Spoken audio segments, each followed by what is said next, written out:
بسم اللہ الرحمن الرحیم نحمدہ ونصلی علی رسولہ الکریم اما بعد۔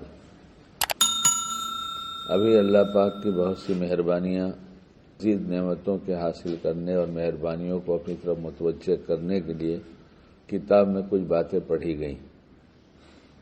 تو ایک یہ ہے کہ ہم اپنی دعاؤں میں اگر یہ شامل کر لیں کہ اللہ پاک ہم کو پورا دیندار بنا دیجیے۔ کتنا؟ پورا دیندار۔ ایک ہے دیندار بنا دیجیے، ایک ہے پورا دیندار بنا دیجیے۔ تو اس کا مطلب یہ ہوا سمجھنے کے لیے کہ مثال کے طور پر کہ 1,00,000 روپیہ چاہیے، آپ مجھے دلا دیجیے، کہیں سے انتظام کر دیجیے۔ اللہ پاک سے مانگ رہے ہیں کہ اللہ پاک آپ کہیں سے انتظام کر دیجیے، ہمیں 1,00,000 روپیہ چاہیے۔ کسی کے دل میں ڈال دیجیے، میں کس سے کہوں، کس سے مانگوں؟ پہلے تو آپ سے سوال کرتا ہوں، آپ دل میں ڈال دیجئے میں بات کس سے کہوں۔ تو 1,00,000 اس کو ایک ساتھ نہیں ملا، تو اس نے دیکھا کہ ایک ساتھ تو مل نہیں رہا، تو سوچا 10,000 10,000 روپیہ کسی سے مانگ لوں تو شاید یہ آسان ہو جائے۔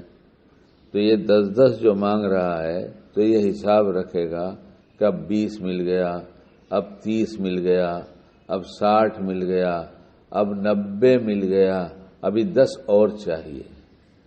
اسی طرح سے جب پورا دین مانگے گے تو اب یہ حاصل ہو گیا، اب یہ حاصل ہو گیا، اب اتنا مل گیا، ابھی تھوڑا سا اتنا اور چاہیے۔ تو روپیہ اور دین کا کوئی مقابلہ نہیں ہے، لیکن مثال دے کر یہ بات سمجھائی گئی کہ یہ جس طرح ہم اس کا حساب لگاتے ہیں کہ اب اتنا مل گیا، ایسے ہی ہم جب پورا دین مانگیں گے اور یہ بھی حساب لگاتے رہیں گے کہ اب کتنا ملا، اب کتنا ملا، روز کتنا بڑھا، صبح میں کتنا تھا، شام تک کتنا ہوا، مہینے میں کتنا سیکھا تھا، اب کتنا سیکھیں گے۔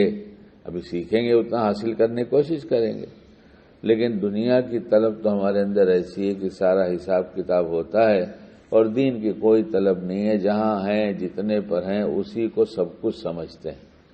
ایسا سمجھتے ہیں کہ بس میرے پاس بہت دین ہے، حالانکہ کچھ بھی نہیں ہے۔ حساب لگائیں تو کچھ بھی نہیں ہے۔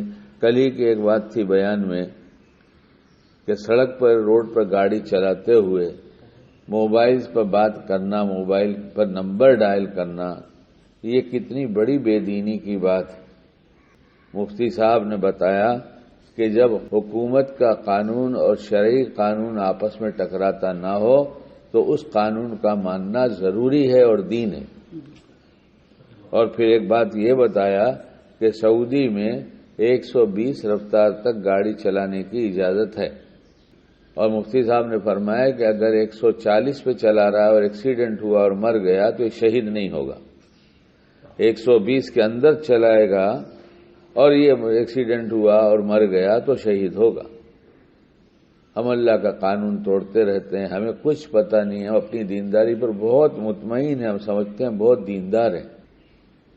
تو بہت دیندار سمجھنے کے بہت مالدار ہے تو آج تک سمجھ میں نہیں آیا۔ عالمی سطح پر دیکھ لیں کہ جس کے پاس جتنا ہے اس کے بعد وہ کہتا ہے اور چاہیے، حالانکہ اس کے کھانے پینے سے بہت زیادہ ہے، نسلیں کھا لیں بیٹھ کے اتنا ہے، لیکن پھر بھی کہتا ہے اور چاہیے۔ دین کے بارے میں یہ جذبہ ہم استعمال کریں گے تو ہم کتنے بڑے دیندار بن جائیں گے کہ ابھی اور سیکھنا ہے، ابھی اور معلوم کرنا ہے۔ جب اس کی فکر آئے گی تو اس میں فکر کے ساتھ ساتھ سب سے پہلی چیز اللہ سے مانگنا ہے۔ اللہ سے جب کوئی آدمی بار بار مانگتا ہے تو اللہ تعالیٰ دیتا ہے، اس کا تو کام ہی دینا ہے۔ وہ تو مانگنے والے سے بہت خوش ہوتا ہے، وہ تو نہ مانگنے والے سے ناراض ہوتا ہے۔ مخلوق انسان ایسا ہے، اس سے کوئی بار بار مانگے تو ناراض ہوتا ہے، کیا روز روز کا لگا رکھا ہے، اور اللہ مانگنے والے سے خوش ہوتا ہے کہ بہت اچھا ہے کہ ہم سے ہر چیز مانگتا ہے، روز مانگتا ہے۔ اور اللہ کی قسم، دینے والی ذات تو اللہ ہی کی ہے، انسان کیا دے گا؟ جب اس کی طرف سے فیصلہ ہوتا ہے تو ذریعے کے طور پہ کسی کو استعمال کرتا ہے۔ اس لیے کچھ باتیں کہی گئیں، یعنی پورے دین کی پوری طلب اللہ سے مانگنا اور کوشش کرنا کتنا پایا۔ اللہ ہم سب کو باعمل بنا دے۔